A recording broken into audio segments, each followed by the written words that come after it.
Okay, as you can see, my hair is in its ponytails and I'm gonna cut it.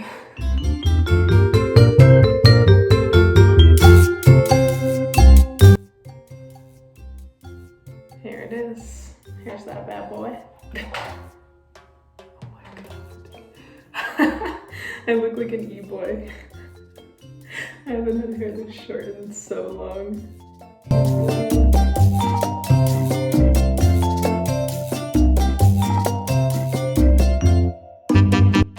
Have no riveting commentary at the moment. Wow. Here's the second boy. I love how this always looks. It's just like pitch black. Okay. Here are my ponytails. Oh my god, this is so funny.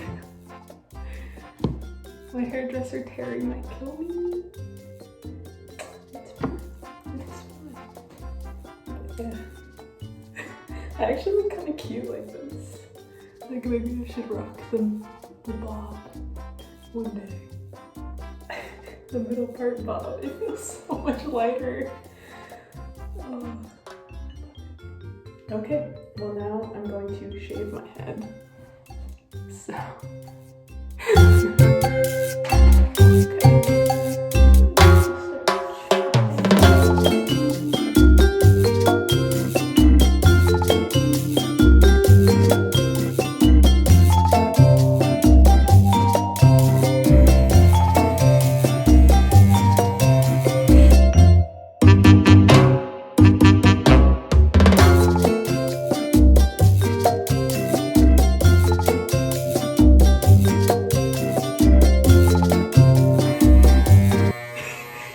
You can see my part.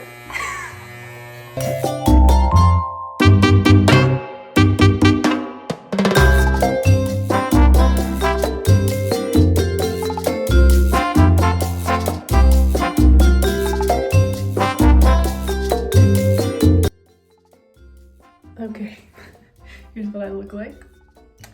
I'll have my roommate fix the spots that I can't see or that I missed.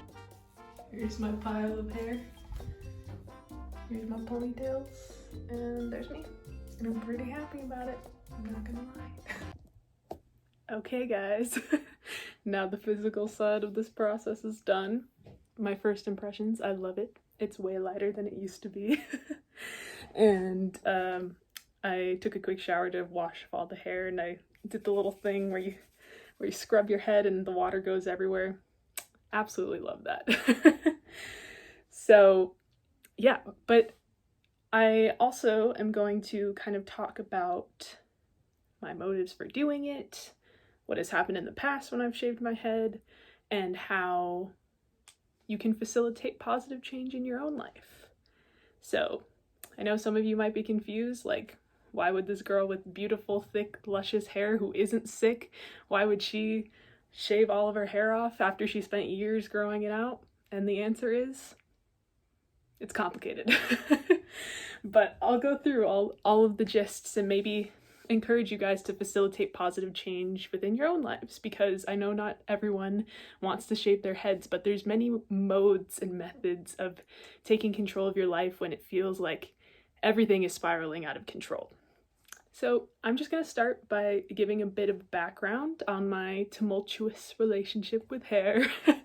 The first time I ever cut my own hair, I was in 2nd grade, and I snuck into my mom's bathroom, as a lot of young kids do, and I stole her hair scissors and I cut a giant asymmetrical triangle into my bangs, and I thought I looked amazing.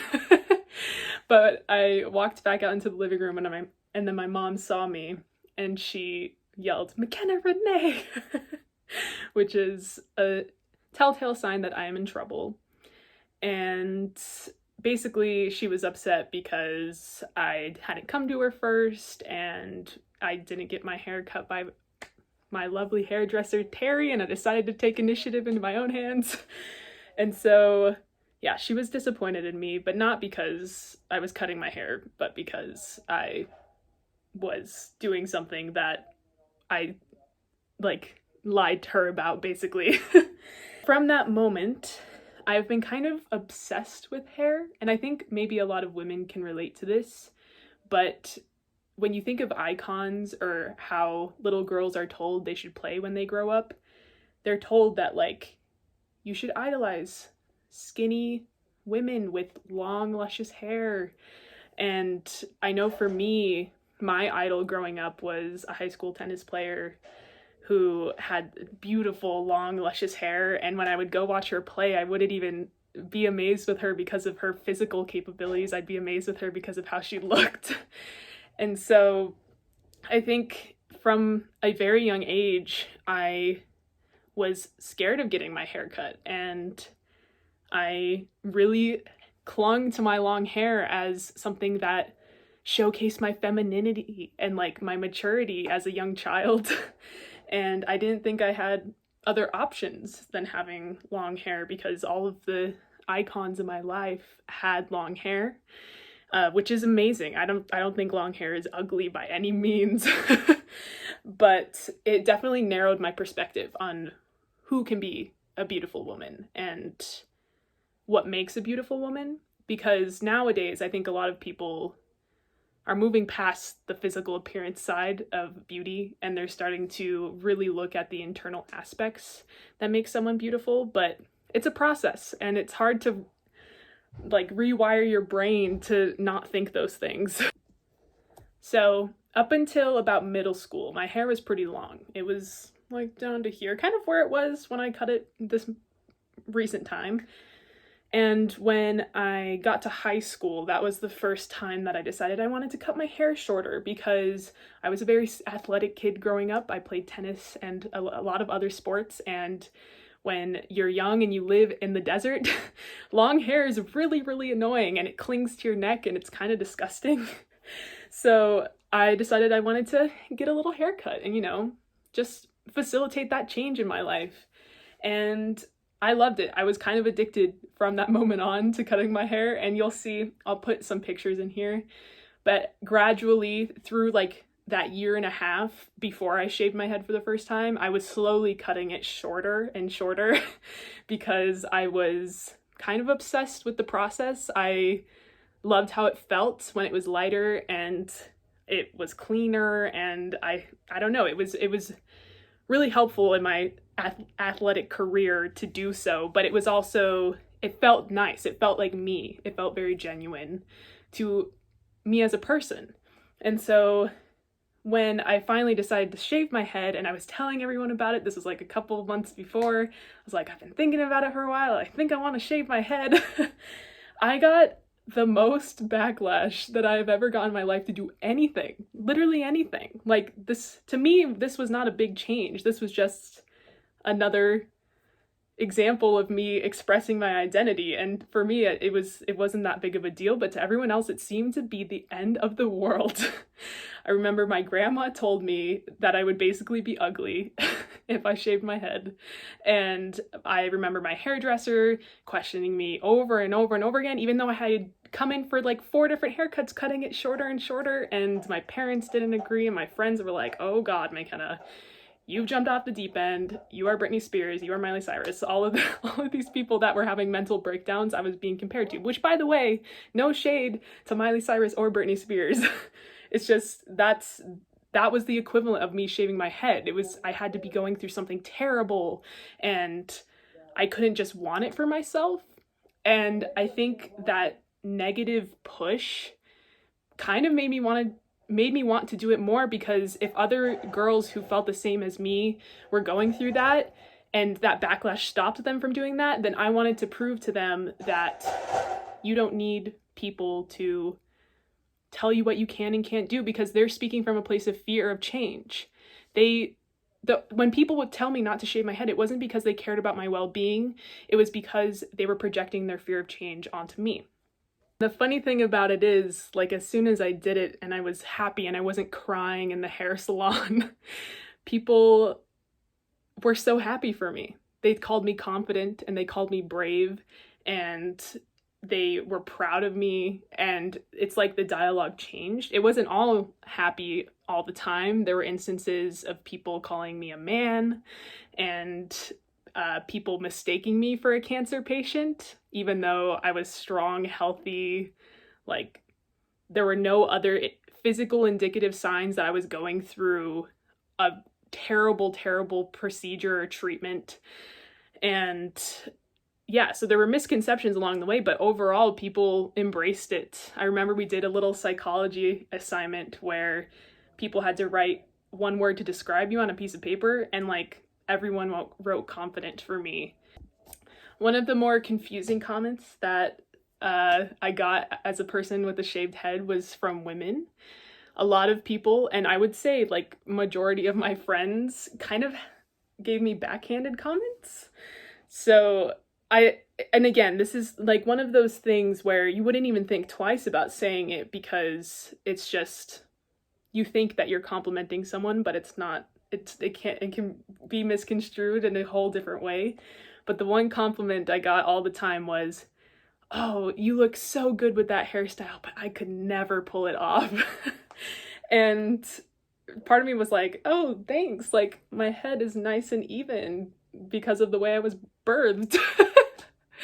And then part of me was like, wait a second, if I am receiving this compliment from literally every single woman, either we as a gender have really misconstrued ideologies of what is acceptable for us to do, or they're basically saying that I actually think it's ugly, and and because they wouldn't look it on them. And I don't know, when you get that compliment all the time, it kind of makes you realize, like, oh, it's not coming from a place of genuine, like, them genuinely liking the haircut. It's coming from a place of almost insecurity, and that made me sad, to be honest. I think I said this before, but for me, shaving my head was so intuitive to my path. Like, I wanted it. I'd never second guessed it. And when people would ask me about my motive, I was more than willing to share. But my first reason would always be I wanted to do it, because that is the main reason. I didn't have to have a higher reason to do it. But it became more apparent to me that, like, I almost needed that higher reason until people became comfortable with women with different haircuts, or any gender for that matter, with a different physical appearance than what the binary is. And so my rationale became, I want to be a role model for young women, that it's not about your physical appearance that matters. It's about how you treat others and how you hold yourself up in the world. And it became about rejecting people in my life that didn't accept me for how I wanted to present my femininity. And it became about wanting to be 11 for Halloween. And it became about like all of these different reasons. I had to come up with so many different things, and I genuinely felt like I believed those things as to why I wanted to do it, but the main reason was because I wanted to. It wasn't because of this, I wanted to be this role model. I wanted to put myself out there and be a better person and all of that stuff. I think people needed that. Like, people needed someone to show them that you can be beautiful separate from your physical appearance. But I hope in the future that change as simple as you're altering your hairstyle doesn't have to be such a big deal. And that's kind of why I did it as well, because I want to make it normalized. So for any women or men or intersex people or people that are non-binary, do what you want, you know? Like, it's not worth it to not feel like you're in your genuine body and physical appearance if you're just trying to please others, I guess. Another cool thing, if you're thinking about shaving your head or doing like a drastic physical change, is that it can facilitate a lot of other change, like within your life after you do something as minor as changing your hairstyle. I know for me, that same Christmas that I shaved my head, I became vegetarian. I also quit tennis shortly after I shaved my head because we had an abusive coach. And I was really figuring myself out once I realized that I don't have to stick to what I've always thought I was. And so that's another beneficial thing about changing your physical appearance if you want to do so. But I guess, I know I've been rambling a lot, but the overall message that I want to get across is that people project their fear of change onto you. Always. When I wanted to shave my head, people told me not to do it. When I wanted to grow my hair back out so that I could donate it again, people told me not to do it. You know why? Because they were scared of change. They weren't trying to protect my well-being. They were scared of the change that I was about to create on my own body that I control. And I think this can transcend to so many topics in life. When you are in an abusive relationship, or if you are thinking about moving away for the first time, or you're thinking of changing career goals, do it, because you'll never know if you don't do it. You know, like when people tell me they're gonna look bad with their shaved heads, they don't know. They have no clue how it will make them feel. They don't know how people will perceive it. They literally do not know what their head looks like because they haven't seen their bald head since birth. And you'll just be stuck wondering if you genuinely want to do something, or you genuinely want to be there for yourself, and if you don't do it, you will just be wondering the rest of your life. So I encourage all of you to take initiative and take control of your own lives. I know this past year, it's been really difficult to feel like you are living a life that you want to live, and that's external circumstances. But there are so many different ways in different layers of life that you can take control and facilitate change for yourselves. I know it's scary. When people told me that I was going to be ugly, my grandma told me I was going to be ugly, I was really scared because I was like, well, will this make people not want to be friends with me? Will this make like my interpersonal relationships change with my family? Like, I was genuinely scared, but when I did it for myself and people saw how happy I was, the people that genuinely cared about me stuck around. So, when people are projecting their fear of change onto you, just remember that you'll never know if you don't try, and change can be positive.